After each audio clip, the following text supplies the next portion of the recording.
Shalom saudaraku yang dikasihi Tuhan, kita bersekutu kembali pada kesempatan ini.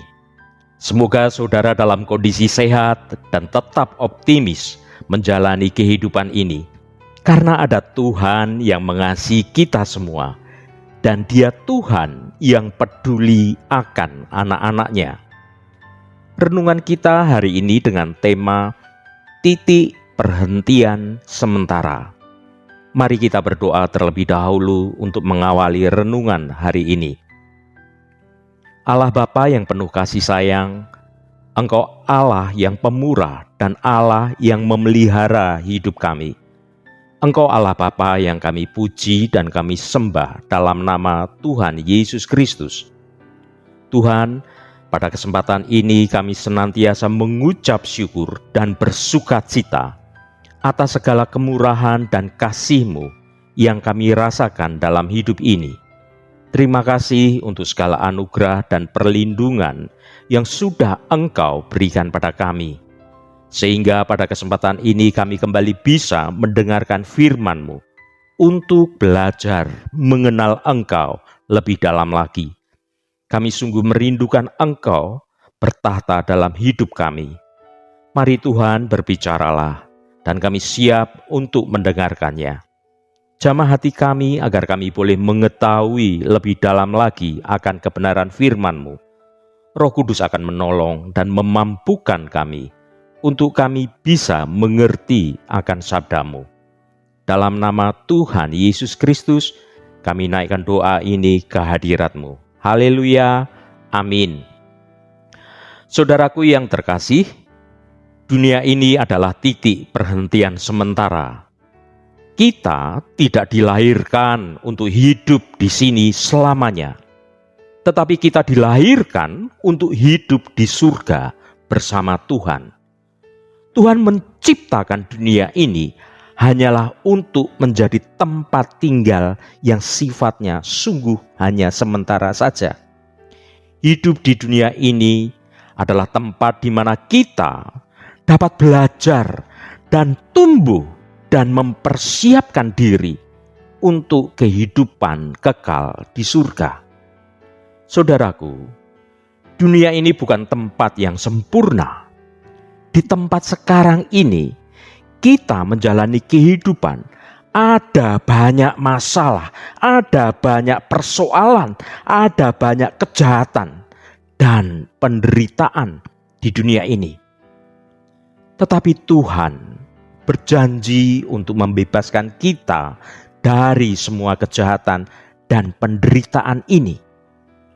Suatu hari kelak, Tuhan akan datang kembali untuk menjemput kita ke surga. Di sana, di surga nanti, kita akan hidup dalam kedamaian dan kebahagiaan untuk selamanya. Jadi apapun yang terjadi sekarang ini, penderitaan apapun yang sedang ada dalam hidupmu, janganlah engkau merasa berkecil hati oleh dunia ini. Ingatlah saudaraku, bahwa ini hanyalah tempat perhentian yang sementara. Fokuslah pada kehidupan yang kekal di surga yang telah Tuhan persiapkan untuk kita. Saudaraku, sejatinya Tuhan sudah menyediakan suatu tempat yang penuh sukacita. Dan sekarang ini, kita hidup hanya sebagai perantau saja di dunia ini. Mari kita baca 1 Petrus pasal 2 ayat 11. Saudara-saudaraku yang kekasih, aku menasihati kamu, supaya sebagai pendatang dan perantau, kamu menjauhkan diri dari keinginan-keinginan daging yang berjuang melawan jiwa. Saudaraku, berdasarkan data Badan Nasional Penempatan dan Perlindungan Tenaga Kerja Indonesia atau biasa disingkat BNP 2TKI, ada lebih dari 5 juta pekerja imigran Indonesia yang bekerja di luar negeri. Malaysia, Taiwan, Hong Kong, Singapura, dan Arab Saudi adalah 5 negara tujuan utama mereka. Di luar 5 itu, orang Indonesia tersebar juga ke berbagai penjuru dunia sebagai perantau, baik untuk bekerja maupun untuk belajar. Hidup sebagai perantau, khususnya bagi mereka yang berencana untuk kelak kembali ke tanah air di Indonesia ini, memiliki setidaknya 2 keunikan. Keunikan yang pertama adalah pemahaman akan kesementaraan hidup mereka di tanah yang dirantau. Pemahaman ini mengingatkan mereka untuk tidak terikat dengan kehidupan di tanah rantau. Kemudian yang kedua, kesadaran akan identitas mereka sebagai orang Indonesia. Kesadaran ini membuat mereka memilah-milah kebiasaan dan kebudayaan tanah rantau sesuai dengan identitas keindonesiaan mereka. Ya saudaraku, sedikit banyak inilah yang hendak Rasul Petrus sampaikan dalam bacaan firman Tuhan ini, bahwa hidup kita di dunia ini hanya sementara. Kita hanya sebagai perantau. Karenanya, kita tidak perlu terikat dengan dunia ini sampai lupa akan rumah sejati kita di langit dan bumi baru yang sudah Tuhan persiapkan untuk saudara, untuk saya, untuk kita semua. Yang kedua, identitas kita adalah umat Allah dan dipanggil untuk menjadi berkat. Karenanya, kita pun harus hidup sesuai dengan identitas tersebut. Hal ini berarti cara hidup kita pasti akan berbeda dengan mereka yang bukan umat Allah. Mungkin akibatnya kita akan terasing dan dicela, tetapi tetaplah setia. Ini semua sementara dan suatu hari kelak buahnya akan kita nikmati. Saudaraku, mungkin saat ini ada banyak anak-anak Tuhan hidup dalam banyak masalah, hidup dalam banyak penderitaan. Tetapi tetaplah jalani kehidupan ini dengan tetap penuh semangat. Karena di dalam Tuhan senantiasa ada pengharapan yang baru.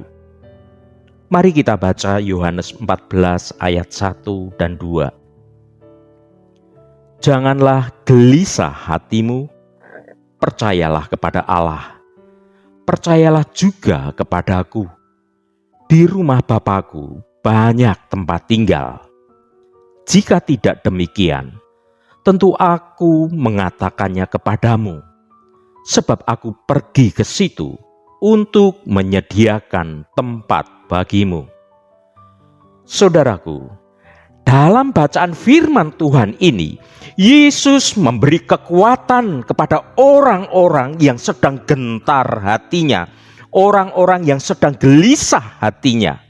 Firman Tuhan ini memberi sebuah janji yang sangat berharga dan juga memberi kita harapan yang baru. Firman Tuhan ini disampaikan ketika mulai memasuki masa kesulitan, di mana Yesus akan diserahkan untuk disalibkan. Para murid pun merasa gelisah, sebab mereka tidak tahu apa yang akan terjadi kelak jika Yesus sudah tidak lagi bersama mereka. Sudah sekitar 3 tahun mereka mengikuti Yesus, waktu yang cukup lama. Ketika menyadari harus berpisah dengan Yesus, mereka mulai khawatir dengan nasib mereka. Selanjutnya bagaimana harus menjalani kehidupan ini? Dan murid tidak tahu apa yang harus mereka perbuat ketika mereka sudah tidak bersama Yesus lagi. Yesus selalu menghibur dan menguatkan mereka. Janganlah gelisah hatimu, percayalah kepada Allah. Percayalah juga kepadaku. Itu yang diucapkan Yesus. Yesus ingin mereka tetap beriman kepada Allah Bapa dan pada dirinya apapun yang akan terjadi. Yesus tahu murid akan tergoncang imannya saat menghadapi peristiwa itu. Tetapi Yesus berkata lebih lanjut, "Di rumah Bapakku banyak tempat tinggal. Jika tidak demikian, tentu aku mengatakannya kepadamu." Saudaraku, di manakah rumah Bapakku itu? Siapakah Bapa itu? Ada sebagian orang dunia akan berkata bahwa Bapa kita adalah Adam, sebab dia manusia pertama. Sedangkan bangsa Israel menyebut Abraham adalah Bapa kami. Saudara dapat baca di Matius 3 ayat 9. Namun yang dimaksud Yesus sebagai Bapakku tentu bukanlah keduanya, melainkan Allah Bapa sebagaimana disebut dalam Matius pasal 6 ayat 9. Bapa kami yang di surga. Jadi saudaraku, dengan jelas Tuhan Yesus menyatakan bahwa Bapakku adalah Allah dan rumah Bapakku adalah surga. Ada banyak orang dunia yang bertanya-tanya, bagaimana Yesus tahu di surga banyak tempat tinggal? Tidak ada satupun manusia atau nabi yang mengetahui keadaan di surga. Hanya yang dari surgalah yang tahu keadaan di sana dengan pasti. Mari kita baca Yohanes pasal 3 ayat 13. Tidak ada seorang pun yang telah naik ke surga selain daripada Dia yang telah turun dari surga, yaitu Anak Manusia. Ya saudaraku, hanya Anak Manusia yang turun dari surga. Siapakah Anak Manusia ini? Dialah Yesus. Jelaslah Yesus tahu persis keadaan di surga, sebab Dia, Yesus, berasal dari surga dan turun dari surga. Saudaraku, dalam Yohanes 14 ayat 1 dan 2, Yesus berkata, "Sebab aku pergi ke situ untuk menyediakan tempat bagimu."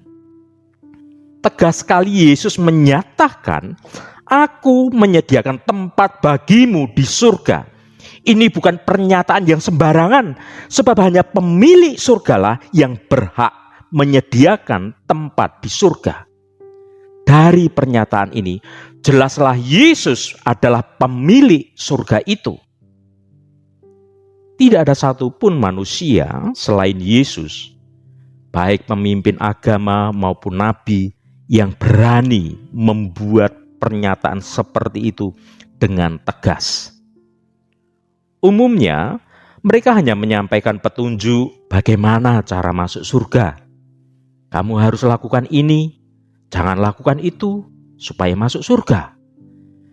Itu pun tanpa ada kepastian. Maka mereka kemudian juga melanjutkan, jika Tuhan berkenan, mudah-mudahan bisa masuk surga. Apalagi mereka berani dengan tegas mengatakan, "Aku menyediakan tempat bagimu di surga."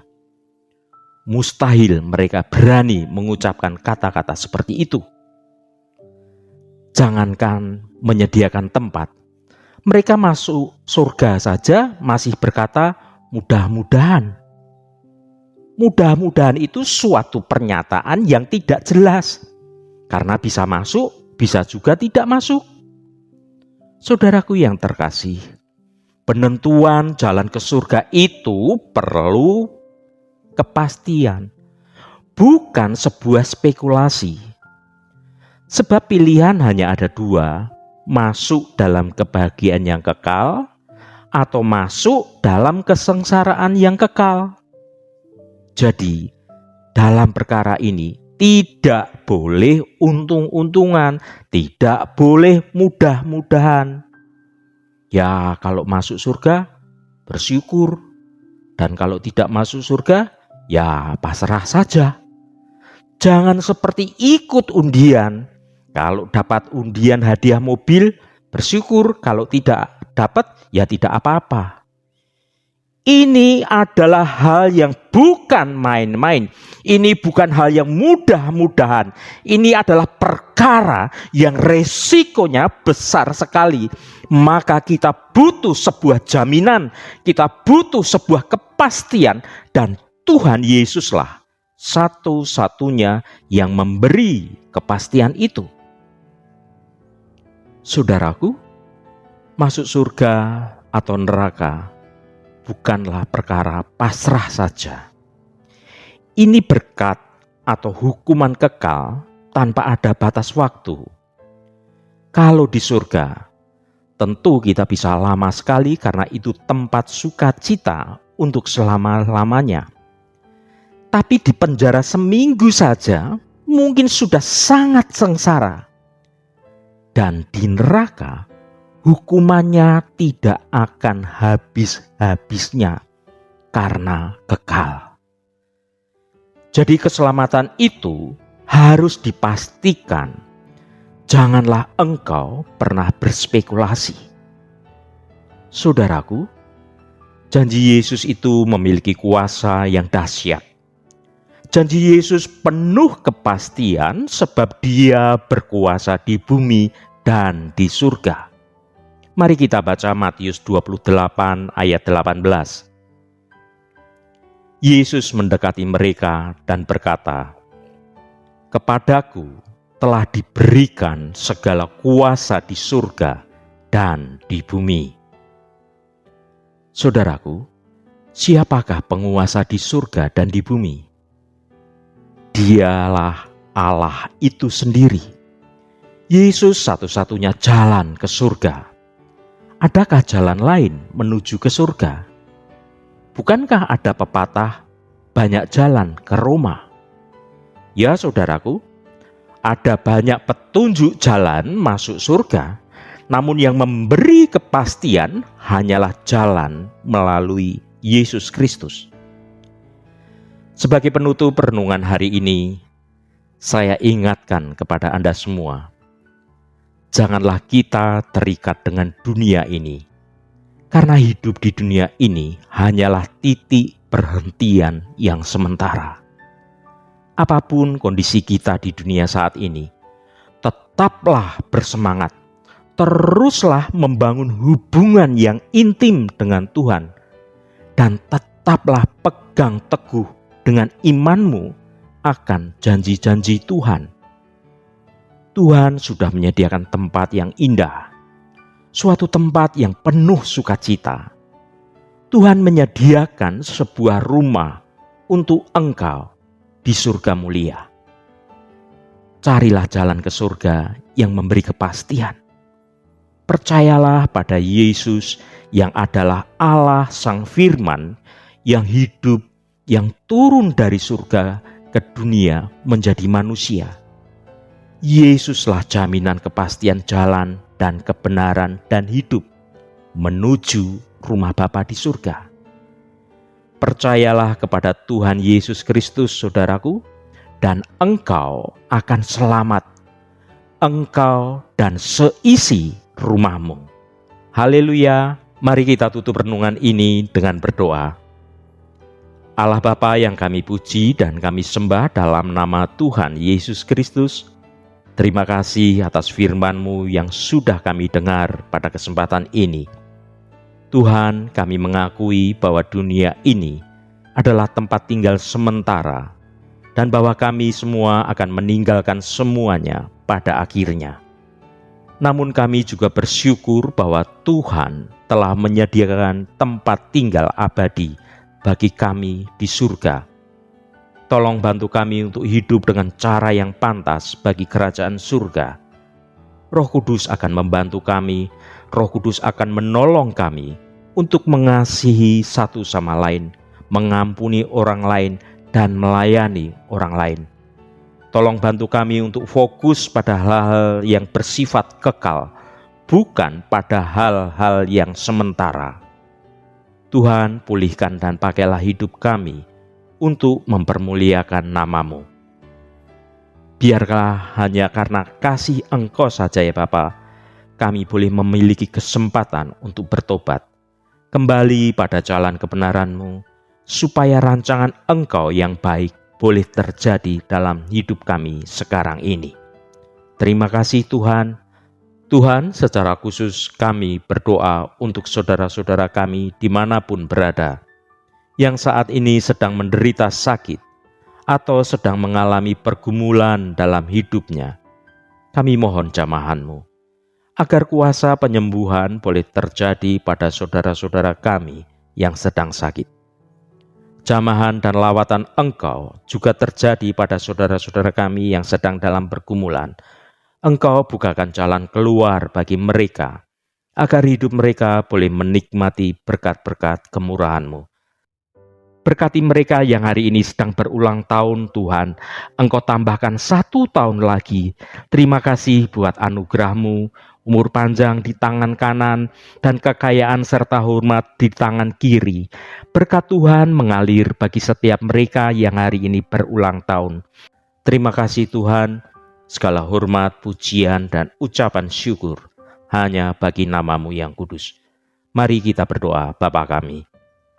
Bapa kami yang di surga, dikuduskanlah nama-Mu, datanglah kerajaan-Mu, jadilah kehendak-Mu di bumi seperti di surga.